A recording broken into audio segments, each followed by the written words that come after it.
Bien, las 2:15 aquí en la República Argentina. Lo decíamos, tiempo de eliminatorias de Argentina, de Venezuela, Venezuela-Argentina, partidazo, con todo lo que se va a venir. Y bueno, gran gusto que nos damos rápido para saludar desde Miami a Ricardo Páez, el hijo de Richard Páez, aquel histórico entrenador. Ricardo también futbolista de los más reconocidos que ha tenido Venezuela en toda su historia. Y bueno, compartir un poco algunos temas que hacen a este partido en carácter de previa y algunas otras cuestiones. Querido Ricardo, Javier es mi nombre. ¿Cómo estás? Buenas tardes para ti. Saludos, saludos, un abrazo. Bueno, el gran gusto y lo primero, ¿cómo ves un poco la selección, esta vino tinto de cara al partido que se viene, ¿no? Con la Argentina, campeón de América, Messi y todo el boom PSG. Bueno, ¿qué tenés para decir?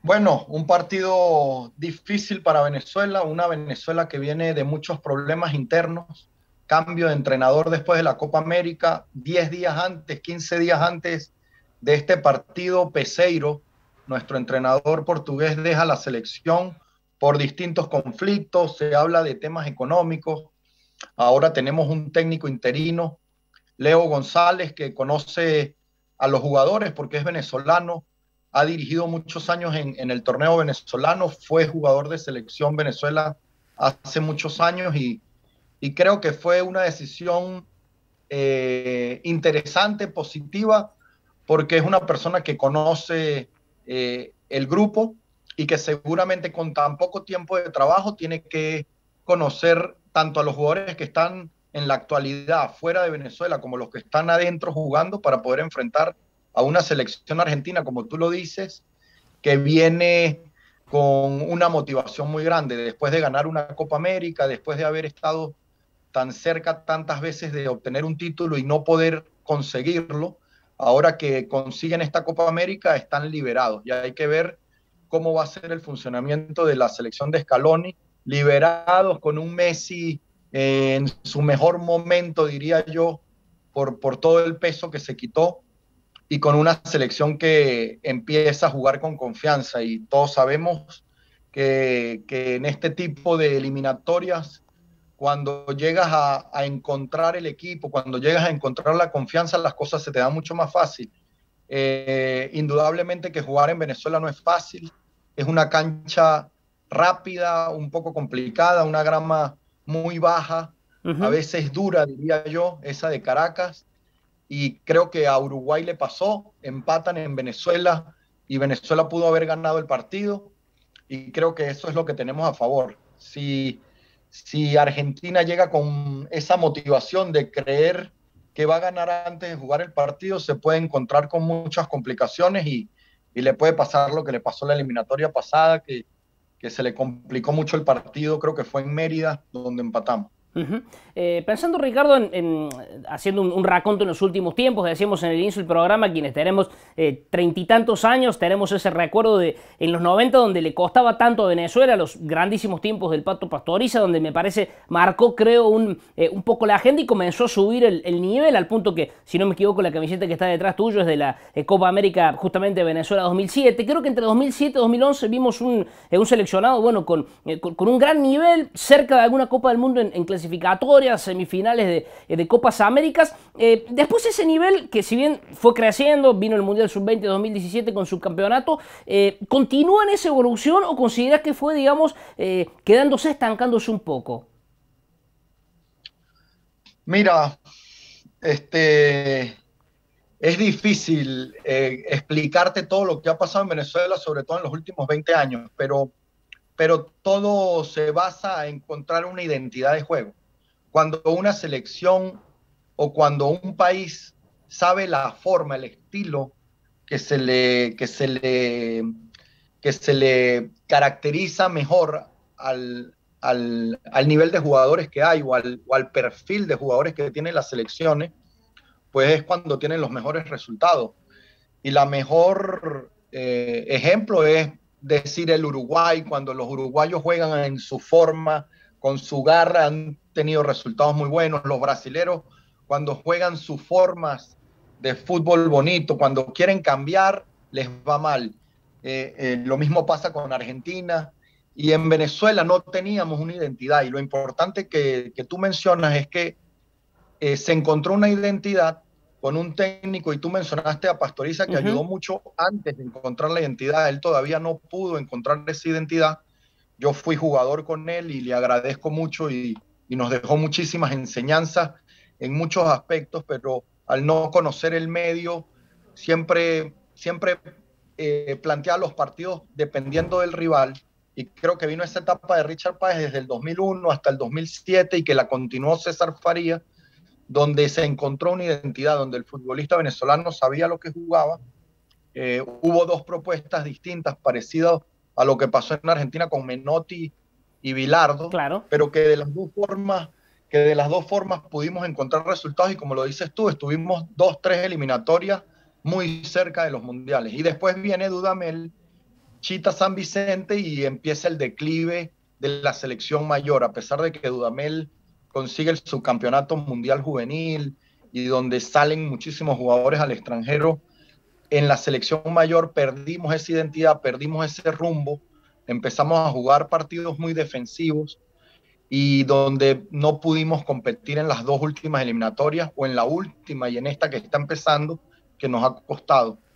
Y creo que ahora esta llegada de Leo González, que conoce toda esta evolución que tú has resumido, él la conoce, y esperemos que él nos regrese esa identidad, y que el jugador venezolano se vuelva a sentir capaz de jugar tanto dentro como fuera, con opciones de ganar, independientemente de que el estilo sea ofensivo, defensivo, pero con opciones reales de ganar, y que los técnicos vengan con esa irreverencia que llamamos nosotros, que es no respetar al rival más de lo que nos podemos respetar a nosotros, independientemente de que no tengamos historia. Pero la única forma de romper la historia es hacer lo que hizo Argentina en el 78 o antes, cuando no habían ganado nada, y empezaron a romper esa historia de decir, bueno, pero los uruguayos no son mejores que nosotros porque hayan ganado 2 olimpiadas y 2 mundiales antes que nosotros. Entonces empezaron a creer un cuento que eran mejores sin todavía haberlo logrado, y 60 años después, hoy uno ve a Argentina y lo ve por encima de Uruguay. Cuando, si nos vamos a la época del 34, claro, no era posible. Y eso es lo que estamos experimentando en Venezuela, tratar de romper la historia, y la única forma es ser irreverente, y es lo que esperamos que consigamos con nuestros técnicos, porque los jugadores los tenemos, a pesar de que en algunos sitios no los reconozcan, pero nosotros sí los reconocemos porque son los nuestros, y sabemos que tenemos los jugadores para ganarle a cualquiera. Veía, Ricardo, allí que son 64 los peloteros de esta temporada de Grandes Ligas venezolanas que están justamente en la Major League Baseball, y que seguramente con tus 40 y tantos, 41, 40 que tenés, si no me equivoco, te ha tocado de niño a lo mejor ver al béisbol como el deporte nacional y el fútbol en un costado, y hoy eso se ha revertido. Eras por ahí, eran llamados, y es todo desde el desconocimiento, digo, los raros, los que no jugaban al béisbol y jugaban al fútbol u otra actividad. ¿Era tan así en tu tiempo la ascendencia para con el béisbol, o no tanto?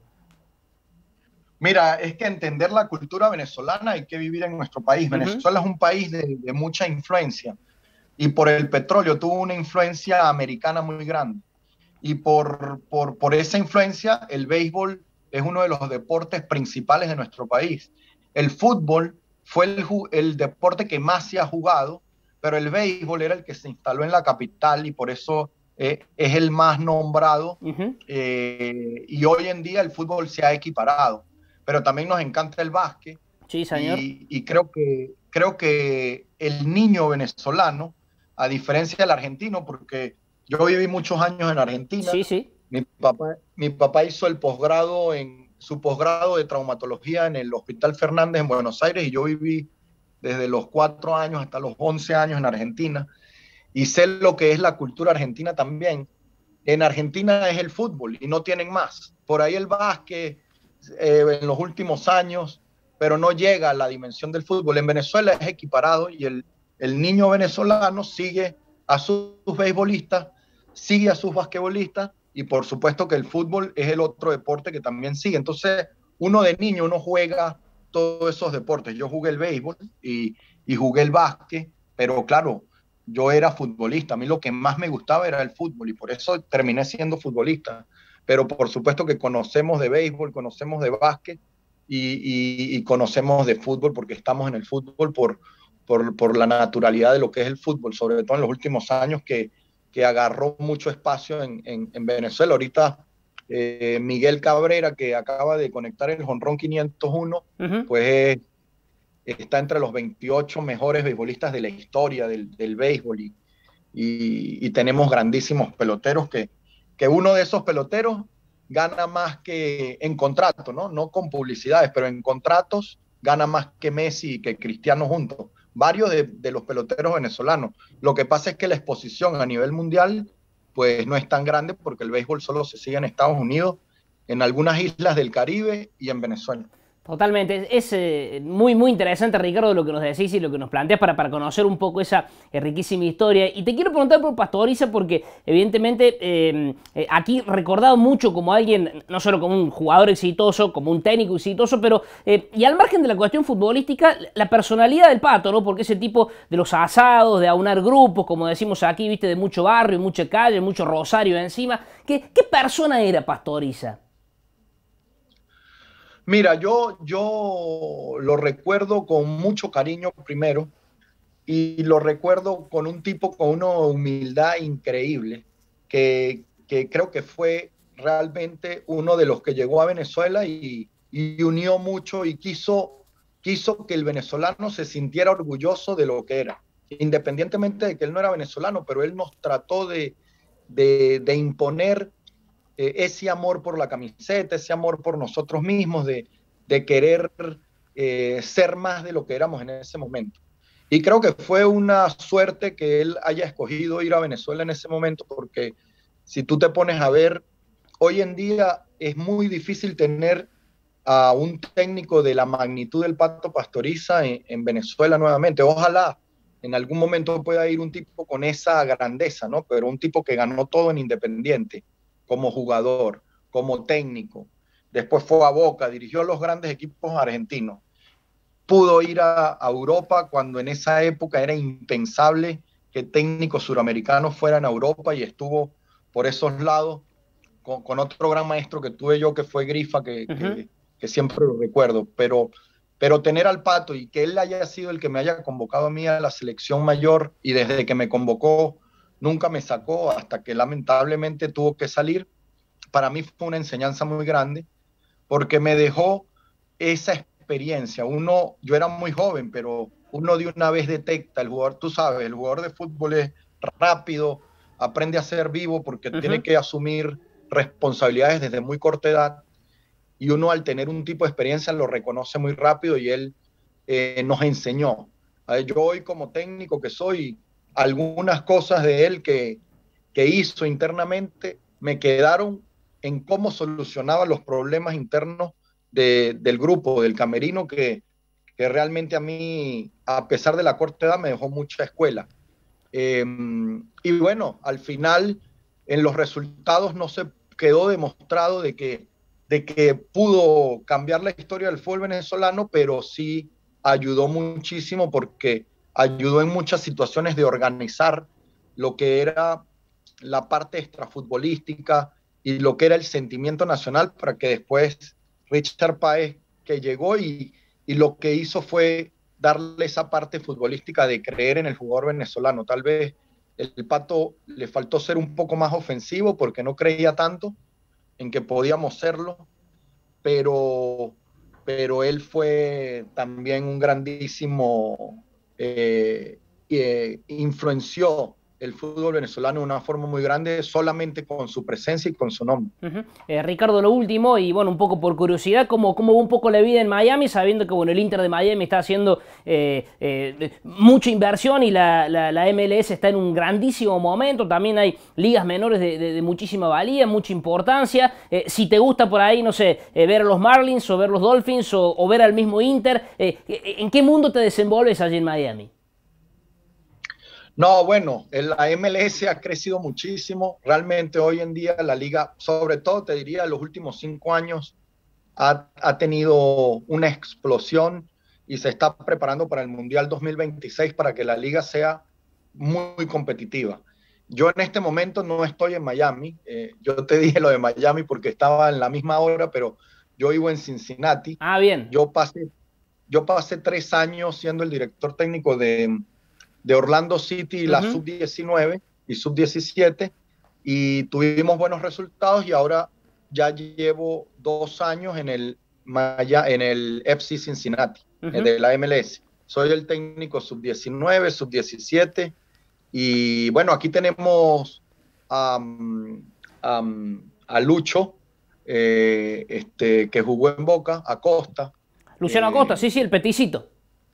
El pitecito, Luciano Acosta es nuestro 10 en el FC Cincinnati, le está yendo muy bien. El equipo, bueno, todavía es un equipo nuevo, apenas 2 años en MLS, esta es nuestra tercera campeonato. Yo me vine para empezar la academia en la sub-19, en la sub-17, que estoy todavía, pero el equipo está muy bien organizado, muy buenos fanáticos, y el equipo de primera va poco a poco creciendo, y como te digo, también tenemos a Barrial, que es Álvaro Barrial, el chico que era de Vélez. El de Vélez. Están jugando los dos acá y bueno, son de los 2 jugadores más importantes que tenemos. Bueno, la tierra de los Bengals y un equipo que para muchos puede ser la sorpresa del próximo de la próxima temporada de NFL, que comienza el próximo jueves. ¿Gusto de eso o no tanto? ¿Lo ves pasar, digamos, de costado? No, me gusta. Soy seguidor también. Y bueno, espero ir a algún partido que ya empiezan la próxima semana.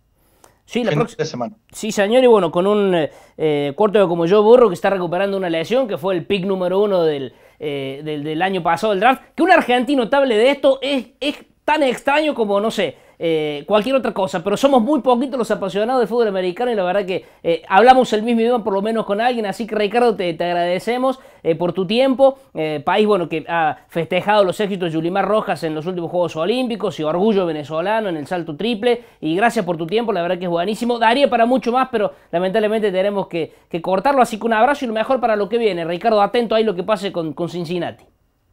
Sí, que gane el mejor. Sí, ustedes tuvieron a Martín Gramática que ganó y ahí también. Pero un abrazo, gracias por la entrevista y saludos y que gane el mejor mañana. Así es, Ricardo, que gane el mejor. Abrazo grande. Ricardo Páez es un fenómeno, hablando de todo, no solo es fútbol, es mucho más, desde Cincinnati, bueno, entre tantas cuestiones que hacen al deporte de los Estados Unidos tan pero tan especiales. La pausa, rápido, y ya venimos con más.